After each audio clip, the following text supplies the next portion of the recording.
First Lady Jill Biden is spending Mother's Day weekend in Eastern Europe. The First Lady met with school children in Romania on Saturday. She will meet with Ukrainian refugees on Sunday as part of her show of support. For more, I'd like to bring in CBS News political contributor and Washington Post White House reporter Sean Sullivan. Sean, it's great to see you. What are some of the highlights from the First Lady's trip so far?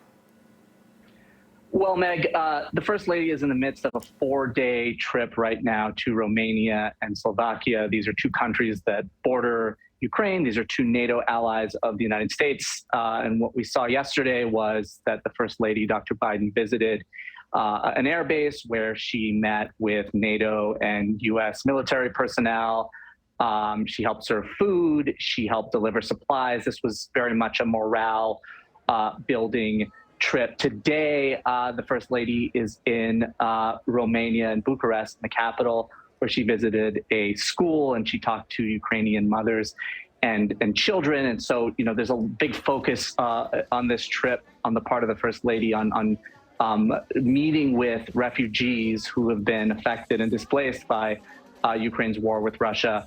And then tomorrow, of course, is Mother's Day. She's going to be participating, according to the White House, in Mother's Day activities. She's going to be visiting a refugee center in Slovakia. She's actually going to visit a border crossing there as well, according to the White House. So a busy trip for the First Lady, which wraps up on Monday when she's supposed to meet with the president of Slovakia at the end of this trip. Yeah, busy weekend indeed. What is she trying to accomplish and take away from this trip?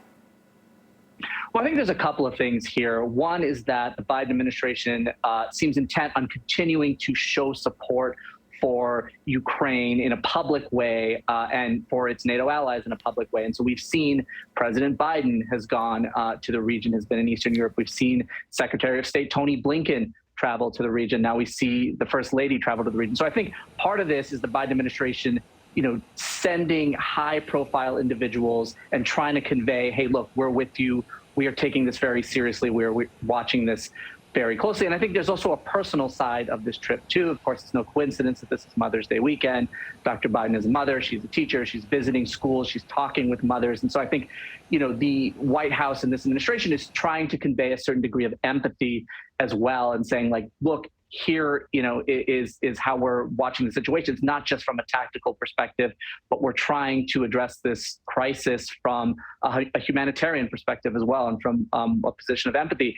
You know, there are a lot of questions, though, about where this humanitarian crisis would go. And in fact, Dr. Biden was asked about this today, and she expressed some degree of uncertainty. So it remains to be seen how the United States government is going to, in the long term, address this and you know, what their capacity will be to be able to address this crisis. But I think for right now, they're trying to send a signal that, hey, you know, we're there for you. The United States government is there for you. And we're sending high-profile people to show that they're there for you. Speaking of high-profile people, do you expect to see President Biden making a trip? Well, you know, the president was recently in the region, of course, and he visited, you know, not too long after the Russian invasion of Ukraine began. I think there's certainly a lot of uncertainty about the months ahead. Where will we see President Biden go? When will he be going there? You know, we haven't seen any imminent announcements from the White House or this administration that he's going to head back or make any specific trip anytime soon. But I think there is, you know, an expectation from some NATO allies and from perhaps even people in Ukraine who wonder, you know, when will we see the president again? Where will we see him again? You know, he is the highest profile member, of course, of the United States government. And so where he goes, what he says matters. I think a lot of people around the globe are watching, you know, where and when he'll show up. Absolutely. Sean Sullivan, thank you so much.